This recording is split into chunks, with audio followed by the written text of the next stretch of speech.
If you think the BBC expose is just about corrupt journalists getting their comeuppance, you're missing everything. Here's what Donald Trump said about the BBC on Monday. These are very dishonest people who tried to step on the scales of a presidential election. On top of everything else, they are from a foreign country, one that many consider our number one ally. And then here's what Trump said to Laura Ingraham a few hours after he made that post. A lot of our allies aren't our friends either, Laura. Our allies took advantage of us on trade more than China did. So, yes, the BBC has been caught red-handed interfering in the 2024 election. But this goes to something much deeper, something that is going to change everything you think you know about who really controls American policy. Now, let me put two of those Trump statements side by side for you. Speaking out about Britain, notice that he called it a country that many consider our number one ally. And then later he said, well, a lot of our allies aren't our friends either. He is literally leading a new American revolution, and not enough people are on board. I'm Susan Kokinda, and for decades, I've been on the front lines of that real fight.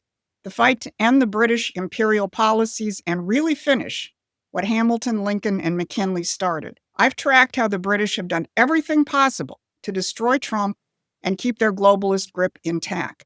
And I'm here to tell you that we are closer than ever to dismantling that control. So if you recognize that this is your kind of fight, hit those like and subscribe buttons so we can reach more people on YouTube. Here's what I'm going to cover today. First, how the British are now out in the open with their anti-Trump operations and are panicking over what Trump and his administration are doing to dismantle their intelligence control over the United States. And second, what they're really terrified about, the economic revolution that Trump is carrying out, which threatens to end an imperial system which has plagued the world for centuries. And by the end of this, you're going to understand why their panic, BBC resignations, MI5 terror, is proof that the revolution is working and why they're losing control. So the BBC has been outed. BBC Director General Tim Davie and the head of news have both resigned after it was shown that they doctored video footage of Donald Trump on January 6th. Trump is demanding an apology and threatening to sue for $1 billion. But this is just the tip of the iceberg. Here's what most people don't understand. The BBC isn't just some media company. It operates under a royal charter granted by the British Crown. It is an instrument of the British government and British intelligence, period. It's one arm of an apparatus that we've documented for years. We've shown that it was the British who were behind Russiagate, the entire operation to destroy Trump. Remember the Steele dossier? Christopher Steele, former MI6. Remember the 2018 House of Lords report that warned that a second Trump term would end the US-UK special relationship? Or remember the House of Lords hearing that I reported on back in August, where Obama's NATO ambassador admitted to the British Lords that Trump had just ended 80 years of global control. The British know what's happening, even if most Americans don't. Now, Promethean Action is committed to fixing that, because we know that the fight between the American system and the British system has been the key dynamic in the world since our revolution. And we've shown how that plays out in economics, statecraft, and culture. And that's one of the reasons why we understand what Donald Trump is really doing. So if you want to stop punching at shadows, go to Promethean Action and subscribe to our free newsletter and join the fight. Because it is starting to come out in big ways. On Monday, the New York Times openly reported that MI5, British Domestic Intelligence, is panicking over Kash Patel's FBI appointment. And they're not even hiding it. They ran a remarkable piece on November 10th titled Kash Patel's Plans for the FBI Alarm U.S. Allies, mostly the British. The article details how MI5 is in full panic mode over Patel's appointment. Why? Because Patel has made it clear he's going to investigate the origins of Russiagate, and that trail leads straight to London. The article openly talks about how the Five Eyes Intelligence Alliance, which is the U.S., Britain, Canada, Australia, and New Zealand, was set up by Winston Churchill right after his famous Iron Curtain speech in Fulton, Missouri in 1946. Think about that timing. Churchill gave that speech to launch the Cold War and then immediately created an intelligence sharing arrangement that gave British intelligence unprecedented access to U.S. secrets. But why is the New York Times talking about this history? Because they're obviously afraid that Trump and his team are going to bust it up. In fact, Tulsi Gabbard has suspended intelligence sharing with Five Eyes on matters relating to Ukraine. And by understanding this history, you're going to better understand what a threat Donald Trump is to Britain's entire post-World War II order. Churchill and the British establishment created the Cold War framework to keep the world divided and under their control, preventing the kind of great power cooperation that FDR had envisioned before his death. FDR wanted a world of sovereign nations cooperating for mutual development. Churchill and the British Empire wanted the opposite, a world permanently divided between East and West, with London manipulating both sides. And that is exactly what Trump is overthrowing right now with his approach to Russia and China. Look at what just happened with Hungary. Prime Minister Viktor Orban visited Trump in the Oval Office last week and made clear what the dividing lines really are. The problem is that the president has huge peace efforts, which are just splendid and very positive for the European continent and all the peoples of Europe.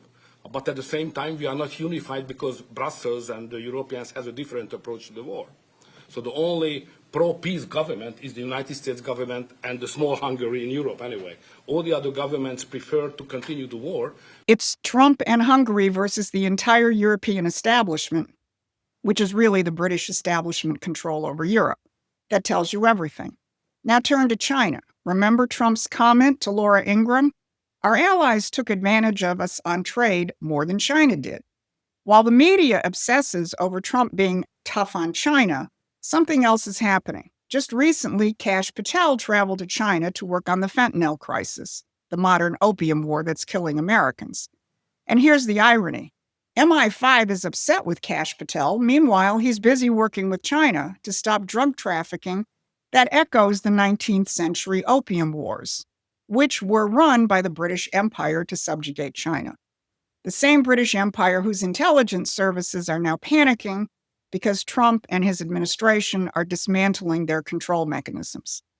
But as serious as these intelligence exposures are, what really has the British establishment in full panic mode is Trump's economic revolution.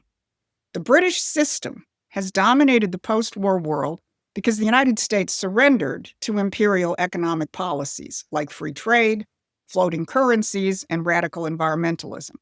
No president has seriously challenged this until Donald Trump. And here's what's hidden behind the affordability narrative, which is coming from both left and right. On the left, from Democrats, which was their talking point during the shutdown. On the right, to Tucker Carlson, MTG, and the Fuentes gripers. They claim Trump is too focused on the international affairs or is in bed with billionaires and ignoring Americans who can't afford groceries. Well, here's why things aren't affordable. It has nothing to do with Trump and everything to do with what he's trying to change. In 1971, the US dollar, under pressure from the British pound, was taken off the gold reserve standard, and it became an object of financial speculation. This termination of the Bretton Woods system was the first step in the march toward the globalist hell we're living in today. You may be surprised to know that 1971 is also the year the World Economic Forum was founded to guide nations into subservience. What the British establishment is terrified of is that Trump will end their 50-year financialization of the American economy. Here's how they did it. The same financier elites who orchestrated the end of Bretton Woods pushed through legislation creating HMOs, health maintenance organizations, in 1972. Before that, healthcare was primarily a relationship between doctors and patients. Afterwards, it became a profit center for insurance companies and speculators. And who championed this financialization model globally? The City of London, with their British free trade, free market ideology, and their Wall Street partners. Obamacare was just the final stage of the spread of this cancer. And that's why Trump slammed the insurance companies and their profits. And anyone who's paying attention knows that what RFK Jr. and the team are trying to do is to make the purpose of healthcare to make you healthy, not to enrich the insurance companies or big pharma. Right now, you're simply an income extraction point for big pharma and the insurance cartels while they destroy your health. Because for them, it's not about health, it's about income streams. And that's what's happened step by step to all sectors of the economy. Mortgages were no longer an instrument to put you in a house. They became a cog in a Ponzi scheme of mortgage-backed securities, which brought us the 2008 housing crisis. And the British banks were deeply embedded in the mortgage securitization market. Same thing happened with student loans. They were turned into tradable securities, and college costs have increased by 1,200%. So what the British and their Wall Street partners have done is sucked up capital from these productive sectors of our economy, turning productive assets into simply financial speculation vehicles. Money chases money, and the physical economy has been increasingly starved over the past 50 years. So there are no productive jobs. Everyone is a consumer, engaged in a rat race to put together enough income to barely survive. The strategy of the elites, which has been the playbook of the Democratic Party, has been to compensate the loser. Throw enough money to the losers so they can stay pacified. The old Republican Party strategy was to play inside this financialized system and hope that as many lucky ones as possible could join them. Donald Trump is the first president in the post-war period to seriously challenge that by creating an economy based on production, where people will be producers and part of a functioning society which produces and then delivers healthcare, food, energy, and education. That's the importance of his tariffs and of the extraordinary deals which are bringing $17 to $20 trillion of investment into the United States for production, not speculation. The administration is supercharging many institutions in the government to redirect financial flows into real physical production. Energy Secretary Chris Wright just announced that hundreds of billions of dollars in DOE loans will be available for the massive expansion of nuclear power needed to turn us back into a manufacturing superpower. And yesterday, Stephen Miller made clear that this is the key to addressing affordability. Here's what he said. So Thanksgiving meals are going to be 25% cheaper, but President Trump is not content with that. He is fighting to bring down the cost of every single consumer and household good, and the tax bill is going to be a huge part of this, because when we make life more affordable for our companies, for domestic industry, for domestic manufacturing, with 100% expensing, with the largest tax cuts in history, then prices are going to keep coming down.